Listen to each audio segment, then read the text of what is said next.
Hi,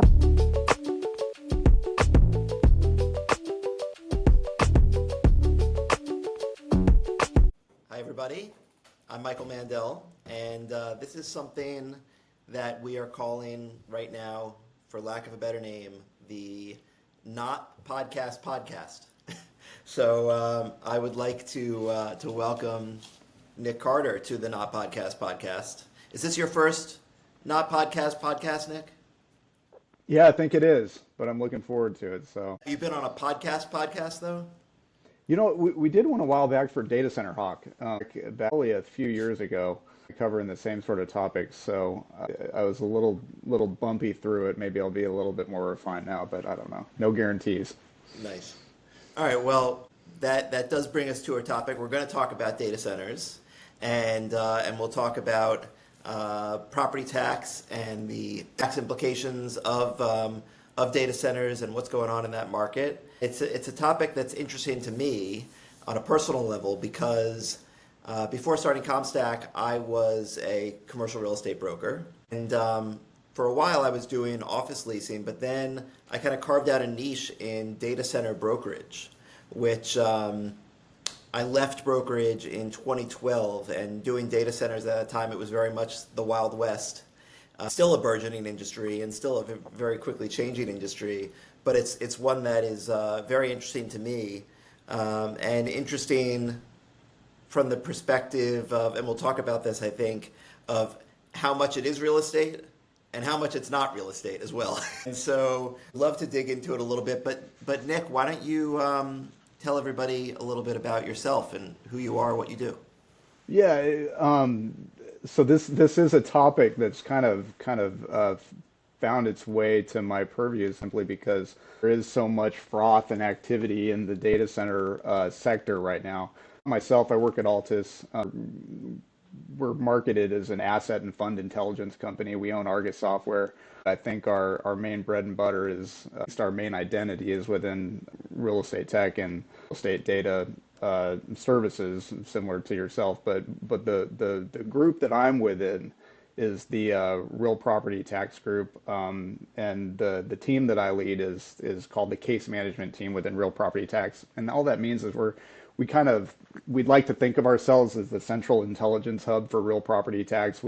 We sort of represent an embodiment of the offerings of Greater Altus Group, but we are able to deploy them within the U.S. tax practice. What that means is appraisal type of inputs, using data such as CompStak's data for use in developing presentations for assessors, specifically within property tax cases. But it's a fun team to be a part of.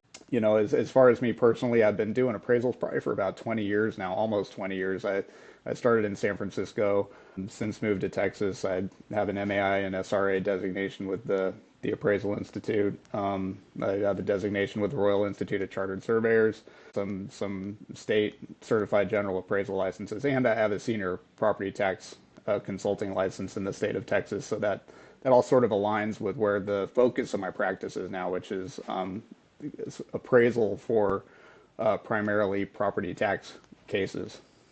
But a big part of that, as you're going to see, is trying to figure out what's going on in the data center market and try and get those types of clients the most relief we can on the property tax side, because there's a plague of overpayment in state and local taxes within the data center industry right now, simply because of the lack of understanding of the nuances in this property type.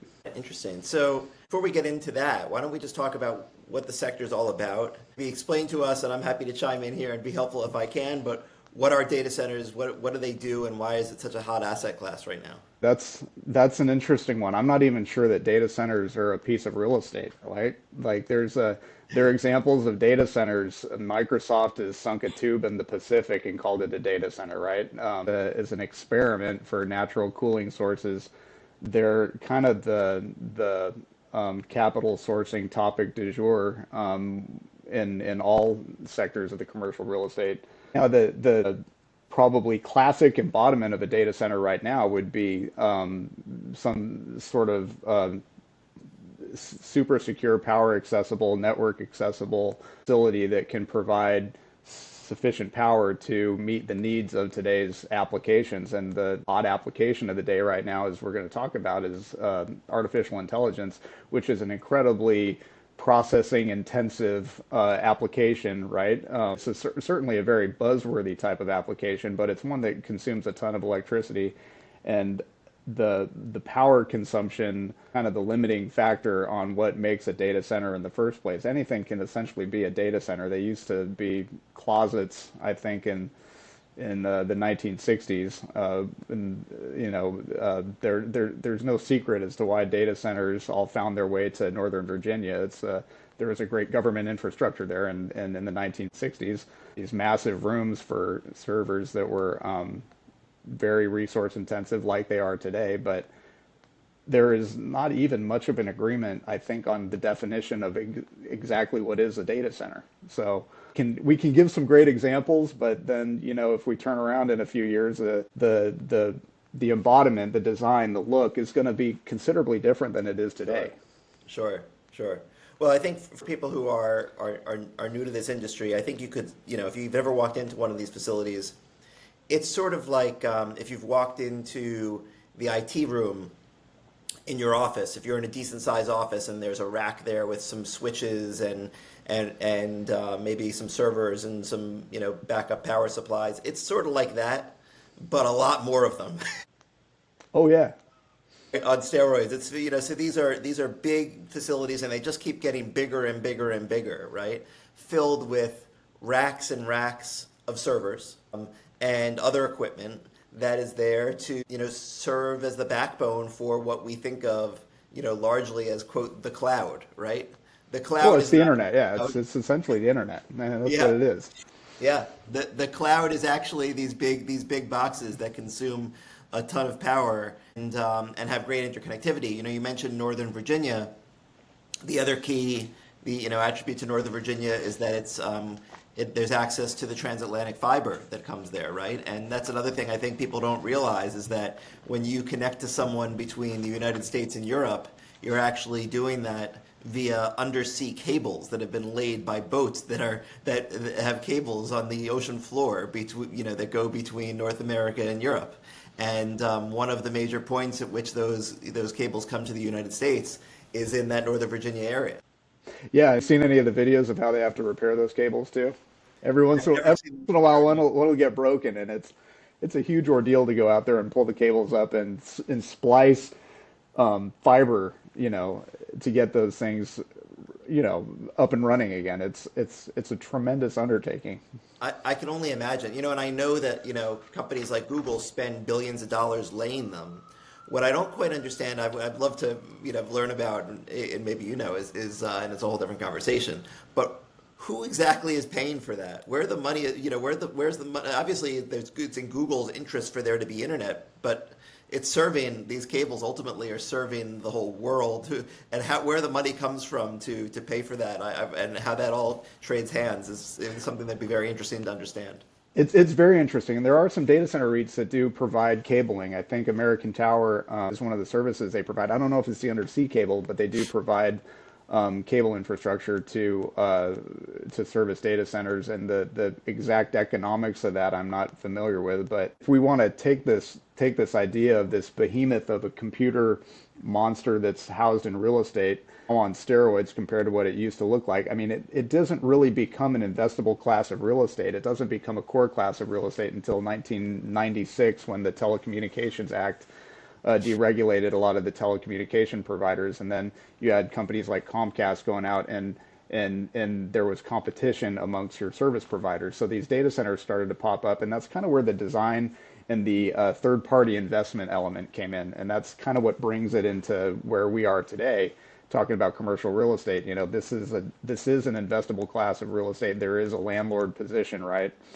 And that came from a lot of the decisions and designs that came out in 1996. But before that, you're right. It was like a closet in your building. It was pretty much user sourced, user supported types of rooms, real estate, buildings that were in charge of maintaining these critical systems inside. Yeah. Well, let's break this down a little bit, right? Because we're talking about this this infrastructure versus real estate value, and which pieces value are tied to the physical infrastructure versus the equipment, and so for instance, obviously, as we talked about with access to things like, transatlantic fiber, for instance, the location of the building matters. That's classic real estate. The box matters. It's got to have high ceilings. It's got to have the right footprint, perhaps, and column spacing. Access to power, I suppose, is a real estate attribute, sort of, but not fully, maybe. Though, yes, it is as it relates to location. But else is real estate related, or is that it? Is that it? We kind of tapped out on the real estate attributes, and everything else is not classically real estate anymore. Well, so a data center as it exists today is designed by an engineer probably from MIT as far as like how it can best source. Main thing is power and ingestion and deference of the heat, right? The heat that's coming out of the servers and how they ingest it and how they eliminate it from these facilities. So they're not thinking about that. They're not thinking about what's real estate, what's a piece of equipment, what's a piece of personal property, which is in its most classic sense, personal property is whatever is in a building, and if you took it upside down and shook it, it's whatever falls out, right? They're not thinking like that. But unfortunately, the second greatest operating expense for these facilities is real estate taxes. So there does have to be that discussion, as you said, what is real estate, what is considered infrastructure, and the answer to that is it depends, which is the great answer. It is up to the laws that are in place wherever you're operating, and the laws can be different and they're defined. And what can be considered personal property tax is defined. It's out there. It's not up for interpretation. Sense of classic real estate, like an office building, an industrial building, an apartment, the concept of permanence is kind of what derives real estate value, right? It's always going to be there. You have a lot. The land is the permanence. The building depreciates. The building wears down. The building doesn't provide the same economic benefit as it did when it was originally designed. So the land element, the site selection is incredibly fascinating in data centers because there's so much push right now for these edge facilities that have to find their place on not just a tangential location near a growing neighborhood or population base or user base. They have to find a place on a network, like on the internet. The concept of where is the location on the internet is a fascinating concept. It's one that I'm still trying to learn, and it has to do with network junctions. It has to do with possible spots on the network that could provide any sort of signal disruption, which manifests itself as latency, right? The loading circle. So end user performance is kind of the hot topic as far as the real estate is concerned right now in the data center market. Interesting. And then, of course, there's the competing factor, which may not always compete, I suppose, around the cost of power too, right? Because you go to a market, probably like the Seattle market or Washington State. There's hydroelectric power, which is low cost, right? Or I think Facebook went to Sioux Falls, South Dakota, which I think had cheap maybe coal power. You go to where there's affordable power, which may or may not intersect with where there's the best interconnectivity. Right. It is the case with Central Washington. It's not the ideal location for interconnectivity, but I would add Dallas-Fort Worth to that location because we were sitting on the Barnett Shale, which is a huge natural gas deposit that's here, right? And it's had a favorable impact on power sourcing within this specific market. But if we're to get into data center growth trends, the limiting factor is the amount of power, which is fascinating. That is limiting the growth of data centers. I mean, the chips are coming as fast as they can. I mean, NVIDIA is off to the races providing chips, and the consumers are getting what they need, or the users, the application providers are getting the chips that they need. But in order to get enough power to run through these chips, that's not available. It's not very affordable in the markets where it is available. So the Columbia River Valley in Washington source of very affordable power, simply because it's mostly hydroelectric generated, which also has fantastic environmental optics. Right, of course. which is a big part of getting funding for this market. A lot of the investors, the private equity, the big sources of institutional capital have a values-based mandate, right? So the values-based mandate dictates that they think about things and they project these types of values when they're deploying capital. So it's all part of the discussion, but power versus connectivity kind of rat race is an interesting one right now. We're finding a lot of smaller deployments of smaller data centers, 1 to 2 megabytes, 1 to 2 megawatts throughout communities that are like edge data centers, and they don't have that same requirement. But if you have 400 to 500 megawatt data centers, it's a huge consideration as far as site selection is concerned. Right. Interesting. Yeah. When I did data center work, I was actually in Manhattan, which is quite a unique market, for data centers. I did deals outside of New York as well, but it was all about connectivity, right? And New York has these, what are thought of as carrier hotels, but used to be thought of as telco hotels. And these are facilities that started off as the interconnection points for telephones and telegraph equipment. And all the copper came into them, and then eventually it became the fiber that came into them. So, buildings like 111 8th Avenue, which Google now owns 32 Avenue of the Americas, 60 Hudson Street, where a large percentage of the world's internet traffic interconnects in these buildings. And so, yeah, I mean, you may just, these telco providers and these internet providers that, as well as the major, internet companies may just have, a server or a rack in these facilities just to interconnect with other people. They don't need to have a huge facility. They just need to be able to interconnect so they can get their data going between one interconnection point and another. It's pretty interesting. Well, so that is something that I need to learn more about. When I was in San Francisco, there were similar buildings that were right on the fiber highway. I think it was down Brannan Street, in the South of Market District. In Los Angeles, it's Wilshire. One of the things that I found interesting, I was reading a book.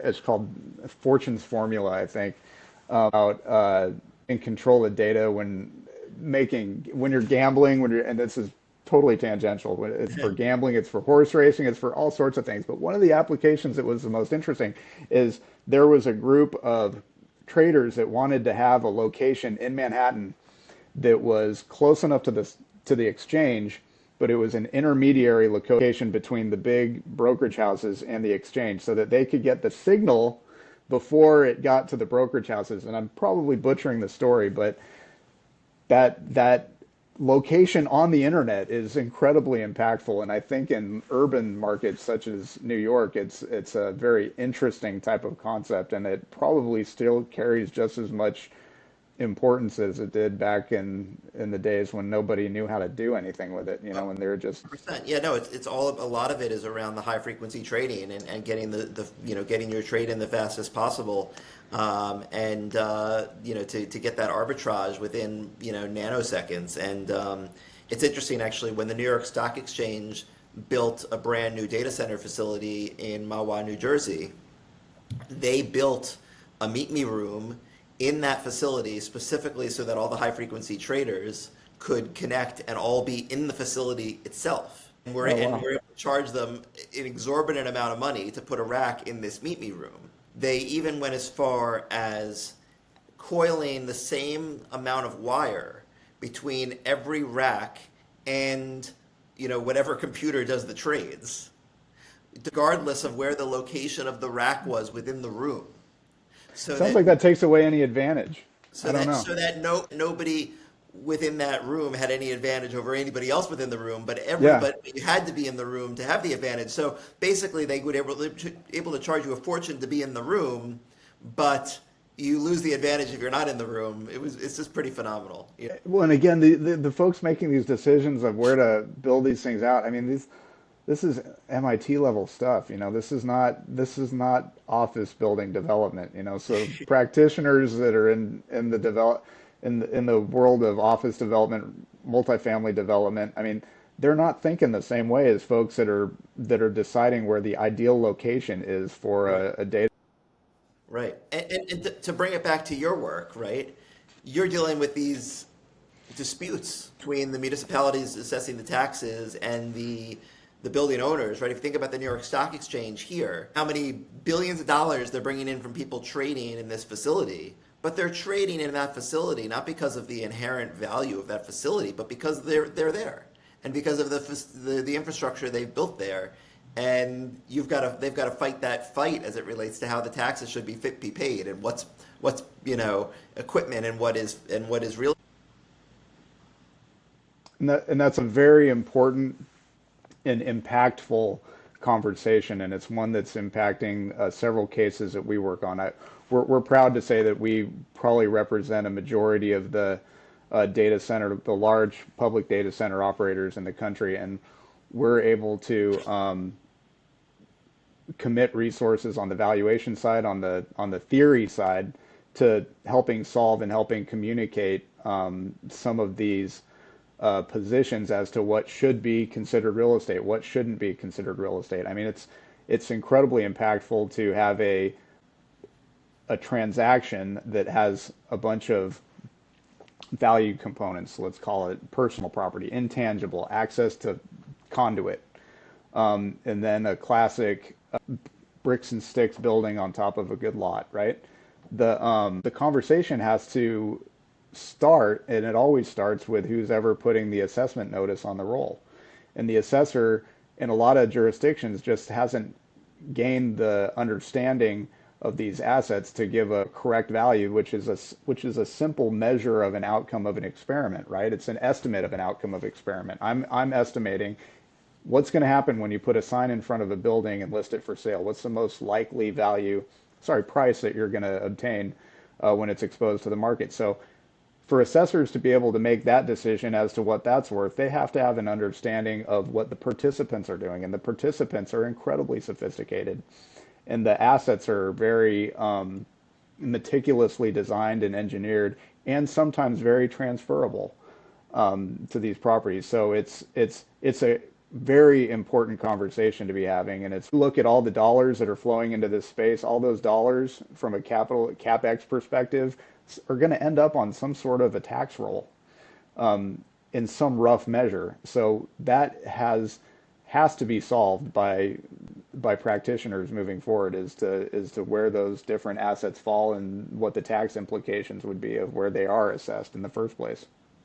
So maybe you can't say, but what do you find are the markets where you think that data center operators and owners need the most help as it relates to tax appeals due to the way that the assessors think about taxes and the way you as compared to the way you might look at it?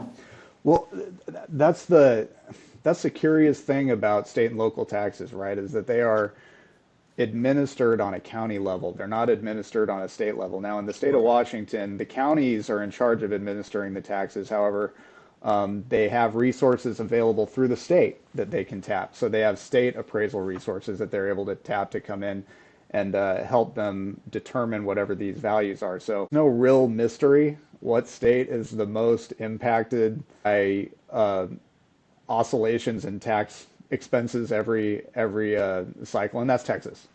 Texas is the state that I'm in. It's an annual reassessment state, a non-disclosure state. So when transactions occur, and you guys know this through CompStak, it's not on the public record. So that creates a very inefficient market in the sense that the information for comparable sales is not available. So how do you establish value when you can't look at comps? A lot of times they shoot high, right? And they kind of force your hand to show you the value in order to get a tax reduction in the first place. So Texas right now, it's a huge population growth area. There are fiber highways here that go down to Latin America, especially running through Dallas and Houston. It's a hot area for data center development, and each of the counties has a different way of doing it. And that's our job, is to go in and help work with the counties, figure out a way that makes sense from a basic valuation perspective, and get the most fair assessment on behalf of the clients, the taxpayers. And in the variations of where we start and where we finish are tremendous, and that represents money that they can invest in growth in their business, in the Right. first place.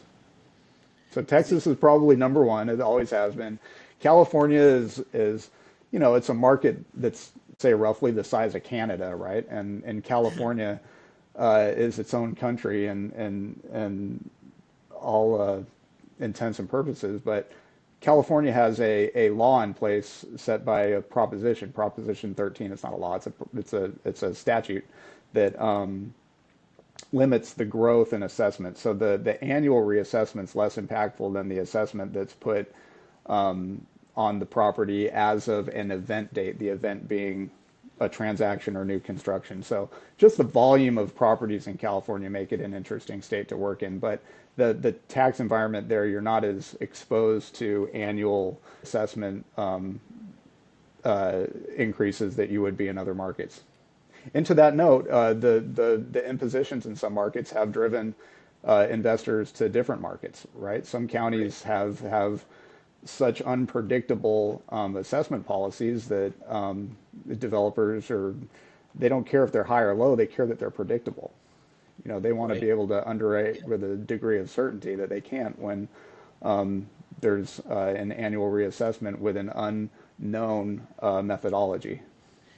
Is it your impression that counties are trying to offset losses in some asset classes that have really been hurting in this environment by going after ones that are hot, like data centers, and trying to make up the lost tax income?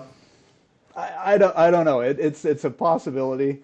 Yeah. That's a little bit speculative, but I will say this, that in markets where there aren't a lot of large and material commercial real estate assets, there is pressure to get it to get the right amount of tax out of these large taxpayers. If you're the only hospital in a small community and you've all of a sudden become taxable, there's incredible political pressure to get a robust stream of taxation coming from these taxpayers. And that's the nature of the beast, how it always has been. But it has to be treated fairly. It has to be transparent. And that's what we can help with. Is we can help get the assessments valued in a way that's consistent from a methodological perspective, and fair and reasonable and done in a transparent way. So you mentioned that California, and it's an interesting environment in California in that we've seen in the major markets like San Francisco and Los Angeles properties that kept appreciating and appreciating and appreciating, right? And the proposition making it such that the taxes weren't reassessed very often, and so there probably weren't a lot of tax appeals because everyone acknowledged that that the properties weren't being reassessed very often, and the values kept going up. Now things are changing. How does that 100%. impact the world that you live in? Well, everybody in California that's listening to this uh, needs to depart from the notion that tax appeals are not a viable approach to saving money on your operating expenses. There is a misconception that because Prop 13 caps all annual growth to 2% a year, that in any market with 10 to 15 to 20% annual growth, there is never going to be an opportunity. That changes in moments, in times of distress, right? In times after, let's look throughout history. After the dot-com boom in San Francisco, huge value declines that needed to be captured through appeal if they weren't noticed at a lower value on the assessor's side from the initial notice that was sent out. So Prop 13 caps a lot of these value increases. That's a known fact. But when the value is decreasing below a certain threshold after the base year is set, there's a table that I've put together to share with clients, and it's if you bought the property this date, it's appreciated at 10%. The taxes have appreciated at 2%. But then you have a moment in time where there's a loss of 30%. Where do you get to the in the money value, the in the money amount where the assessment appeal is going to produce a reduction, right? In San Francisco and Los Angeles and any office market in California right now, if it was purchased in the past 5 years at least, we hope that folks are going to be looking at their annual reassessments and considering filing an appeal. Even properties such as multifamily, any complex property in California where the transacting price reflects a grouping of assets that is not appraised for taxation. In other words, the total assets of a hotel transact, that's the price that you see on CompStak, on whatever source there is. Sure. But the assets that are eligible for real property taxation are only the bricks and sticks, right? They're only the building and the land. Anytime that occurs, it needs to be looked at. There is the opportunity for a viable appeal in California under those circumstances. Pivot back to data centers for a minute. Where do you think we are in this market cycle? I mean, I can tell you that we're experiencing an environment in which our clients are constantly asking us for data for what would have been considered more niche asset classes. And in some cases, it's industrial outdoor storage or cold storage, which is also actually probably shares a lot in common with data centers as it relates to equipment and things like that. And some of it's, student housing and single family rentals and all sorts of things. But the number one request it seems we're getting these days is data center data. And we're getting it from all sorts of clients, major institutional players, real estate players that seemingly should not be experts in data centers. Are we overhyped here? Where are we in this cycle? Are we going to see, a come to Jesus moment here in this market, or is it just going to keep getting hotter? I don't know. It's what happens if NVIDIA chip that comes out provides the same performance with half the power. That would be catastrophic for the data center market in all likelihood because the power requirements would be lesser, right? So right. The market has higher than typical exposure to technological disruptions, right? From an engineering standpoint on these processors. Now, the demand for data, all indications are putting it in an exponential curve. The demand for data is going to go up, up, up, up, up. If we start adopting blockchain currencies, those are incredibly processor intensive from a mining perspective, right? And there are a lot of markets that do mining of Bitcoin, for example, of any of these cryptocurrencies that are blockchain based. The mining costs from a power perspective are tremendous. So that will increase the demand for data centers. AI is going to increase the demand for data centers. What's the most interesting thing about this industry, if you look at just the supply across the board in the US and overseas, last year it grew about 25%. But the limiting factor is not the need for data centers. The limiting factor is the power. Yeah. Just last week, Microsoft announced that, and talk about environmental optics. You know what I'm talking about. Yeah, 3 Mile Island. Microsoft decided they're going to go in and dust off 3 Mile Island, for only data center use. So they're not thinking about buying the real estate, buying the data centers. I mean, they are making those decisions, but the big decision, the big strategy play right now is getting access to that power, which is fascinating. I mean, public response in Pennsylvania to putting 3 Mile Island back online to support the internet will be interesting to follow. I mean, it's still so new that I don't think they've crafted their decisions yet, but that's the game. That's the game right now. There is, what I understand from CBRE reports alone, that there is a limiting factor for the growth in this property type is in the power. There's just not enough power to grow the base of data centers to what would be supported by demand in the marketplace. Yeah. Yeah, I mean, I think it's very interesting. I always get a little scared when I see people who don't understand an asset class, investing in it, right? When you start seeing, what was the adage? Somebody said when my the guy who shines my shoes tells me what stocks to pick, I know that there's a bubble, and not to say that our clients are the people who shine your shoes, but our clients are not data Yeah. center experts; they're real estate experts, Yeah. and yet they're all going headfirst into data centers, and they're doing it with partners. These partners tend to be much more risk tolerant than they are. Yeah. So they are maybe unintentionally taking on a lot more risk than a real estate investor typically would. And I've even heard commentary from one of our clients that they're hearing people say, I think we should keep this space unleased, this data center space unleased. It's worth more to us empty than it is filled because we'll be able to lease it later for that much more than the time that it was empty if we just wait longer. I mean, That's that's crazy. That smells like a bubble when you hear that kind of thing. that's office space in San Francisco during the dot-com bubble.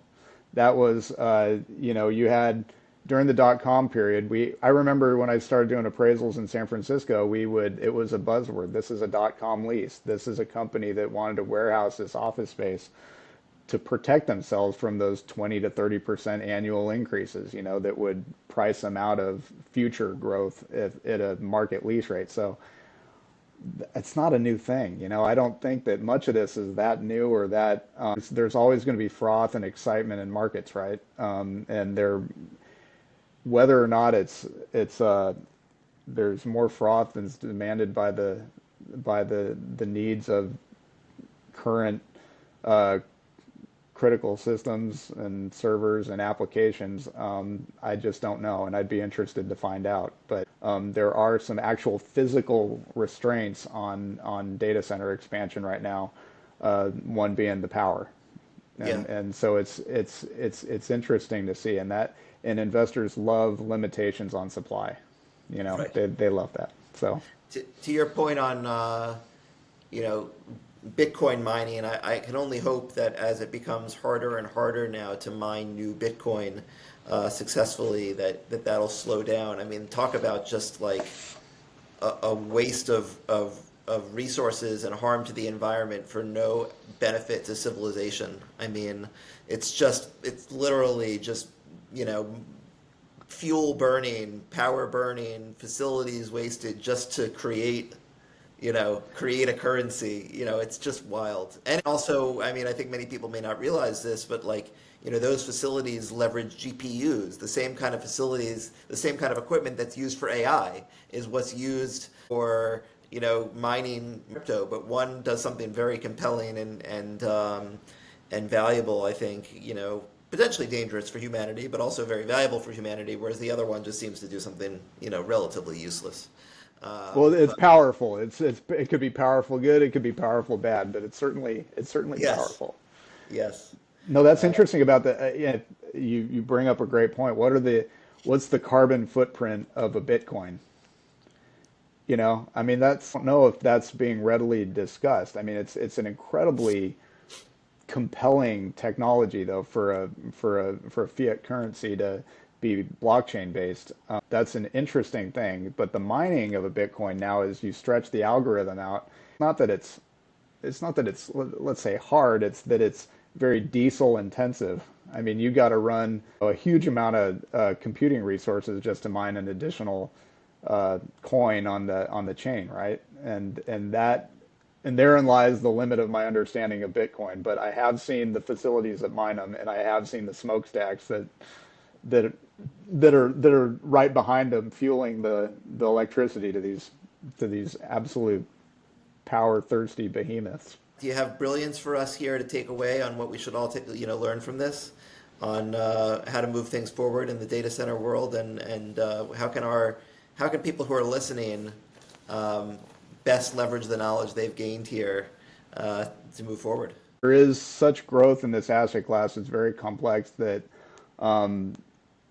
there are two sort of applications of appraisal, let's call it. There's the voluntary application, which is, let's say I want to go get a loan, right? And then there's the involuntary, the imposition application, which is property taxes. the assessors have to value your property every single year. It's their mandate. Now, if the market's growing faster than the rate at which they can gain competency, I encourage everybody to partner with some sort of a tax provider, or at the very least, take a critical lens to your assessment notices if you're within this space, within the data center space, because there are decisions that can be made and responses that can be made, appeals that can be filed that can correct the record and ensure that your taxes are applied in a fair manner. So I am a tax practitioner, so my message is coming from the tax side. Very important to take this very seriously, and have someone that is competent in the space at least review your notice, ensure that everything's been categorized and addressed properly, and for those in California that are undergoing a decline in some values, same thing goes to you. Don't take your assessments lightly. It's an important and a very impactful number, because it does result in your largest operating expense for the core classes of commercial real estate, which is property taxes. Yeah. So I just challenge everybody to take a very active approach in reviewing and thinking about their annual assessment notices.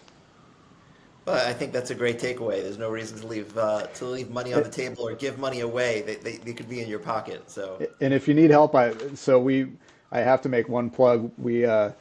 A colleague of mine, well, not really a colleague, he's a mentor of mine, David Lenhoff, and myself, just as of last month, were able to get a journal piece, an article published in the appraisal journal, published by the Appraisal Institute, which confers the MAI designation. David Lenhoff's a very, very well-known industry participant. He's probably taught some sort of course to most MAIs in practice today, and was nice enough to work with me on this article. But it's published. It's called "Where's the Real Estate: Redundancies, Servers, Edge Sites, and the Search for a Real Property's Role in the Modern Data Center," and that's in the Appraisal Journal, published by the Appraisal Institute, and it does address some of these issues as far as allocation and valuation and all sorts of things that would be impactful to all sorts of types of appraisal practice, not just taxation, but anybody who's doing an appraisal of a data center, I think, needs to at least give this a look, and may find some helpful points in it. Awesome. Well, I think we'll have to make sure that we link that when we share this not podcast. So thank you for joining me. This has been fun.